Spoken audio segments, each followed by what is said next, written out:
Hello students, welcome back to your science class. So students, in the previous class, in this chapter that is matter around is pure, we were talking about the different types of a solution. We have understood what is a solid solution, what is a liquid solution, and what is the gaseous solution. So, if the solvent is solid, that will be solid solution. If the solvent is liquid, that will be a liquid solution. And if the solvent is a gas, then it will be gaseous solvent. Okay, so if the gaseous solution, so solvent will be the gaseous one. This is how we have categorized that of the solution student. Remember one thing, that all the different types of a solution that we had discussed, a lot of a question will be asked with it. Like question can be asked, what is the oil in what will be the lemon juice and mixture of water will be.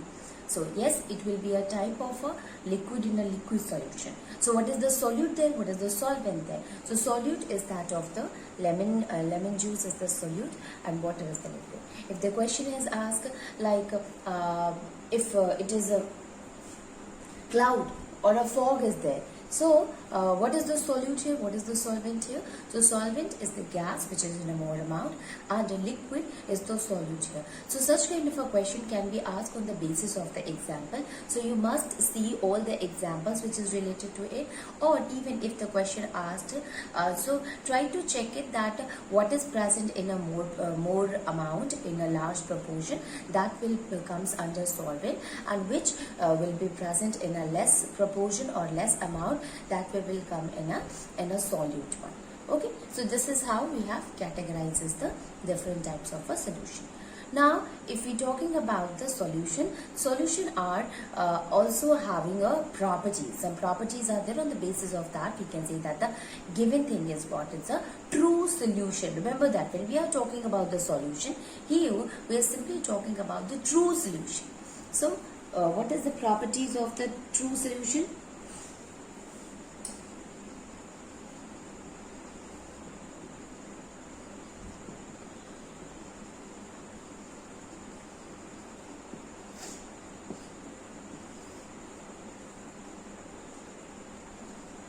Property of a true solution, student. The first property is what? A solution is what? That is homogeneous mixture. Yes, homogeneous mixture, because the composition is uniform throughout the mass. That is why it is a homogeneous mixture. Not only this, there is no separating boundary between that of the molecules. That's why we can also say that it is what it is, homogeneous in mixture, homogeneous in nature. Okay.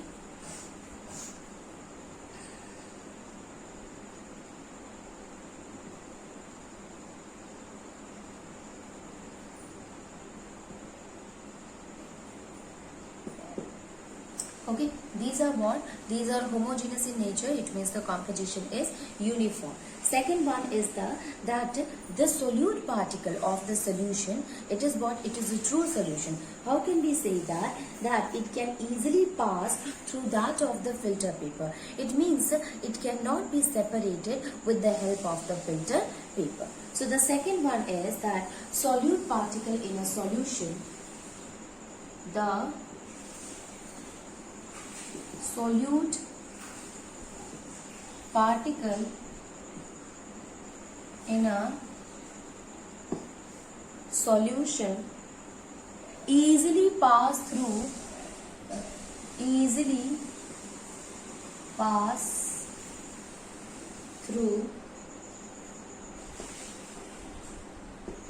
the filter paper, pass through the filter paper. Thus true solution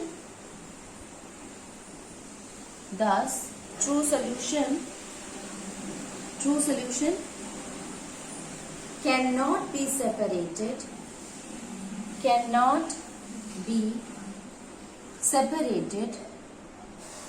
through filter paper. It cannot be separated through filter paper. Okay, so solute molecule in the solution, it can easily pass through the filter paper, student. Okay, so this is the second property of the true solution. The third property is the particle of the solution is really very small. Even it is smaller than that of the 10 to the power minus 9 meter or 1 nanometer. So the particle of the solution is less than 1 nanometer, and if the particle is this much small, so obviously we will be not able to see it with the naked eyes or even under a microscope. Size of the particle is this much small that we cannot see it with the naked eyes or with the under the microscope. So let us see.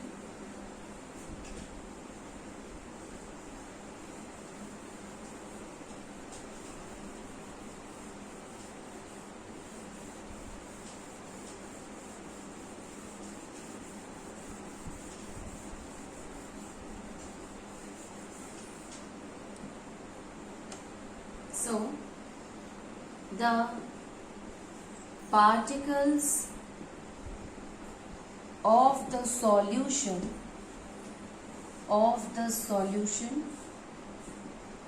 is less than 1 nanometer or 10 to the power minus 9 meter. Okay, in diameter. Hence, the solute particle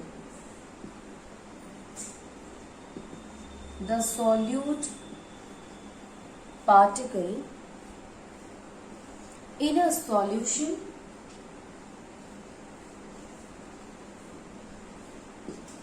a solution cannot be seen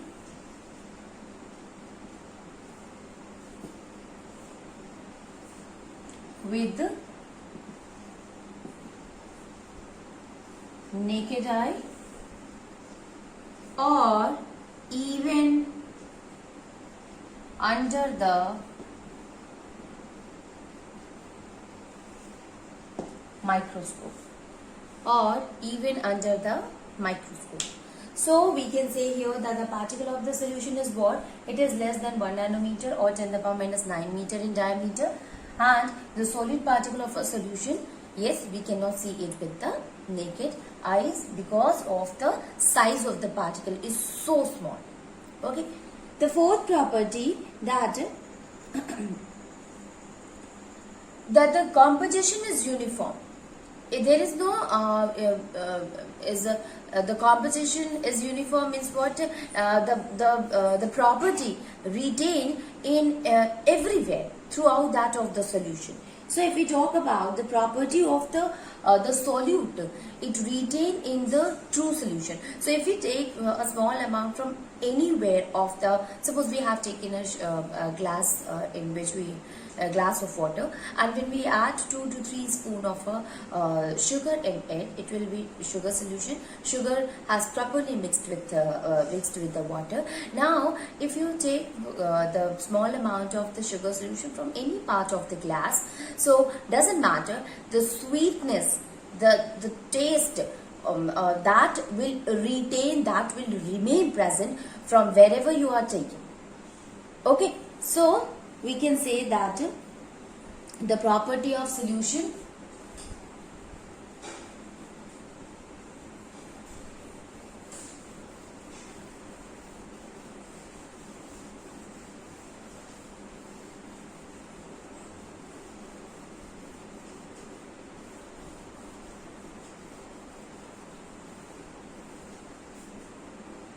the properties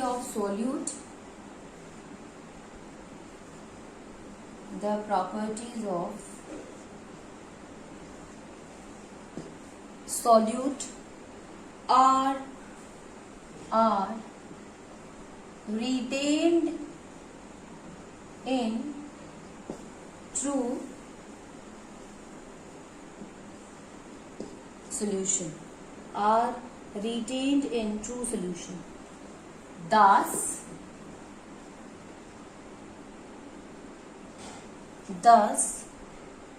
a sugar solution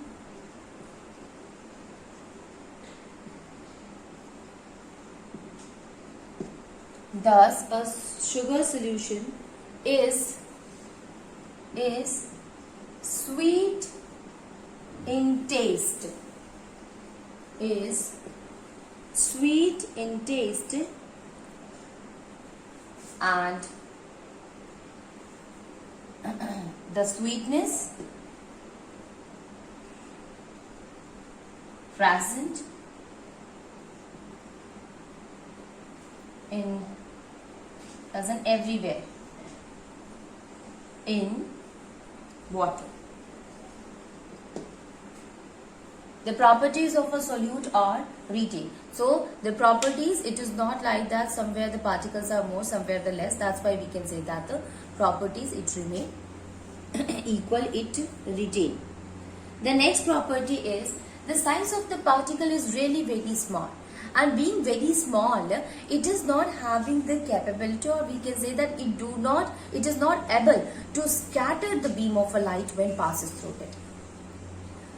So, a scattering of the light cannot occur in case of a true solution.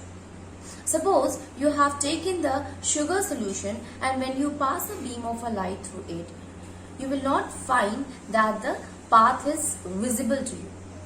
And the reason behind is that the particle size is really very small, and due to which if we throw the beam of a light, it will not scatter by that of the particle, and thus path is also not visible.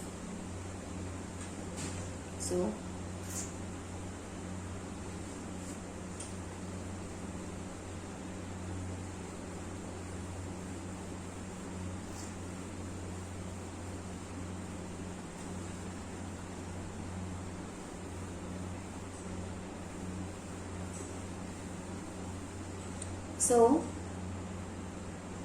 the particles of true solution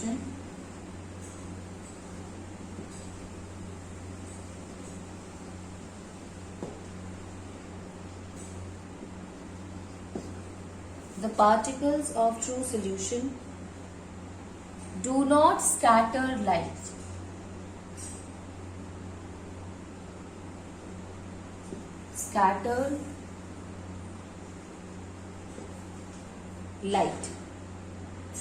And hence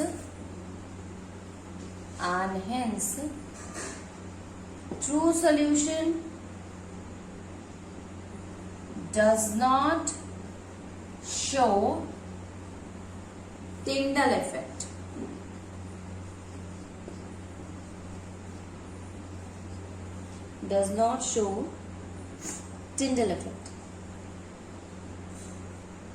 Okay, or we can say that the solution are transparent to light.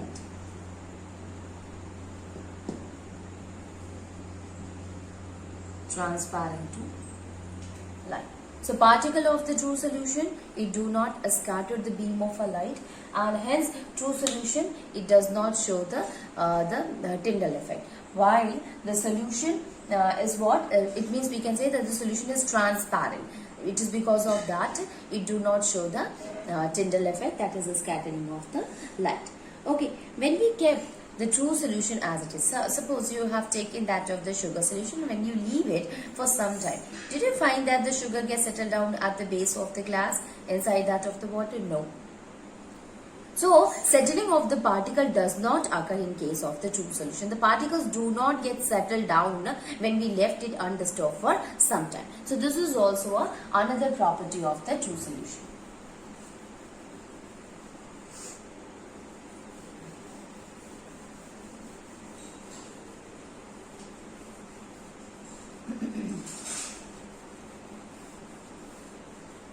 So, the particles of the true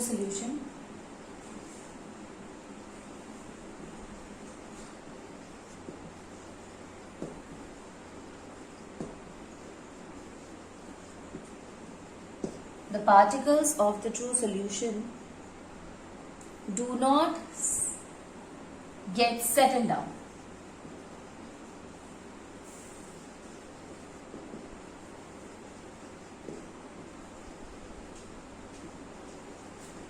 when left undisturbed.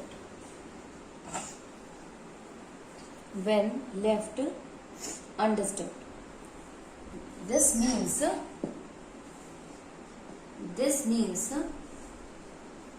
solution is stable.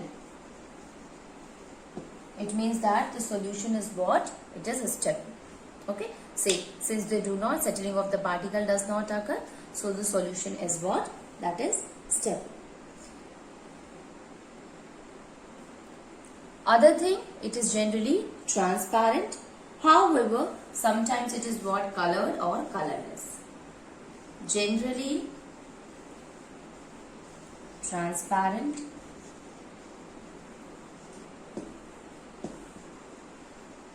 However, sometimes what? Colored or colorless.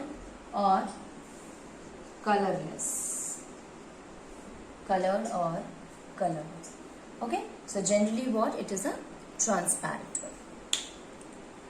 So this is all about that of the properties of the solution. So we have seen that it is because of the size of the particle of the true solution, this all property that we can see. See, first of all, the size of the particle is what? It is less than 1 nanometer or less than 10 to the power minus 9 nanometer. So obviously, if the size of the particle is this much small, so what happened? They will not going to scatter the beam of a light through it. Second thing, they can easily mix to the solvent. Okay, that's why it is a true solution. So the settling of the particle does not occur. Even the particle size is really small, so settling does not occur when we left it undisturbed for some time. Then the next one is that the particle size is very small. So if you want to separate it with the filter paper, the solute and the solvent, it cannot be separated. So separation through that of the filtration cannot occur. As well as the particles, they get easily mixed with the solvent. That's why most of the time it is transparent. Yes, color also, colorless also, but transparent. Okay, so this is the properties of the solution. Now, there is a method by which we can find the concentration of the solution. So let us see what is the concentration of a solution.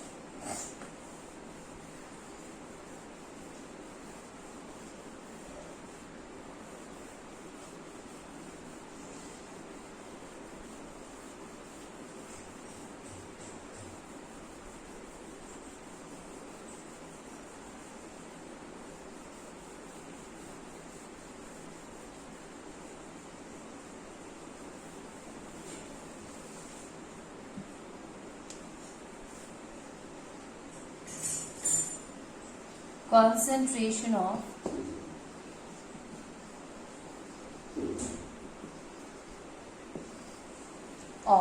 solution. Concentration of solution.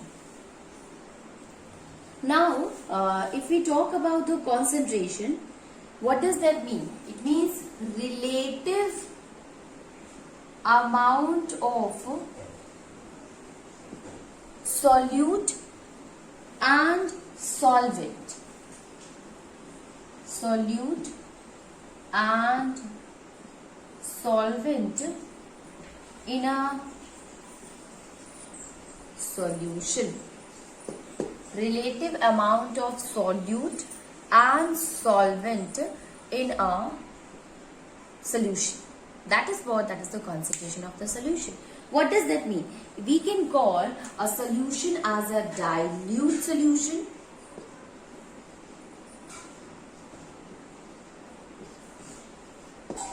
or a concentrated solution.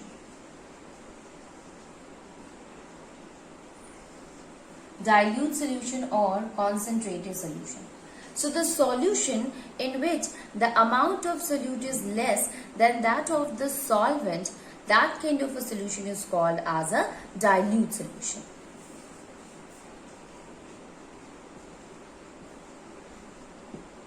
The solution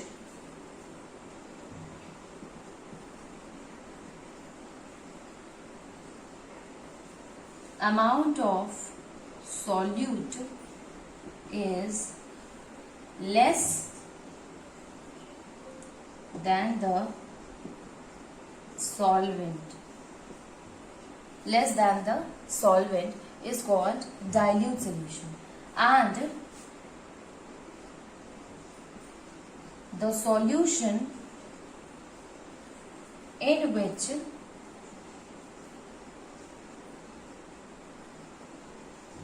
which amount of solute is more than the solvent, more than or equal to the solvent. Okay, so this is a solution. It can be a dilute solution, a solution, it can be a concentrated solution or a saturated solution. It totally depends upon the amount of the solute. It totally depends upon the amount of the mixture of that of the solute and the solvent present in the solution. Okay, so the dilute solution and that of the concentrated solution, students. Okay, so suppose we have, if you want to know about it, suppose we have taken here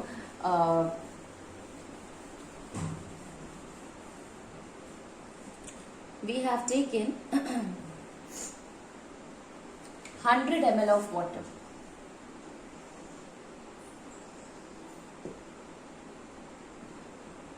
and here also another one consisting of, this is A and this is what, this is B. Here in the A1 we have taken about 5 to 6 crystals of CuSO4, copper sulfate. 5 to 6 crystal of copper sulfate. And here we have taken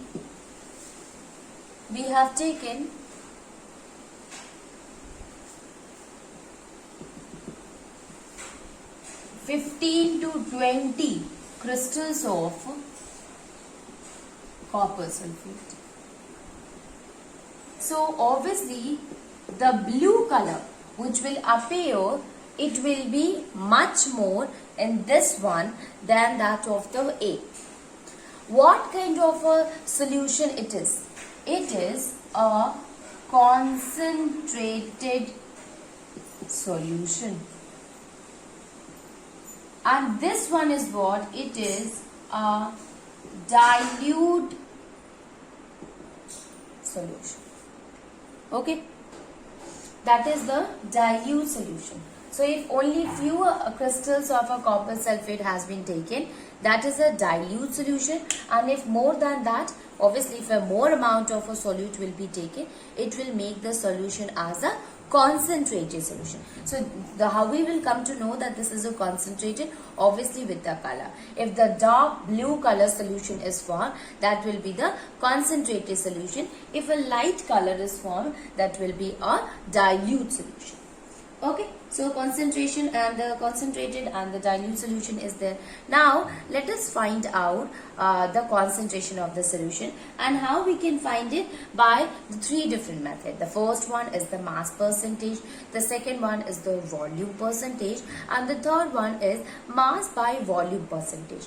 Totally depend upon the kind of a question, that is the mass percentage or the volume percentage, or it is a mass by volume percentage. So if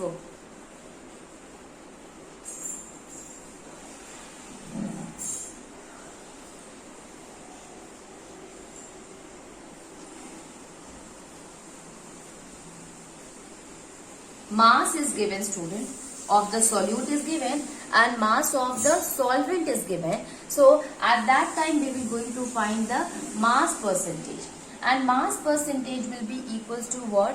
Mass of the solute upon mass of the solution into 100. This is also a method by which we can find the concentration. So mass of solute upon mass of solution, solute into solution into 100. That is what? That is the That is the mass percentage. Both are given in graph.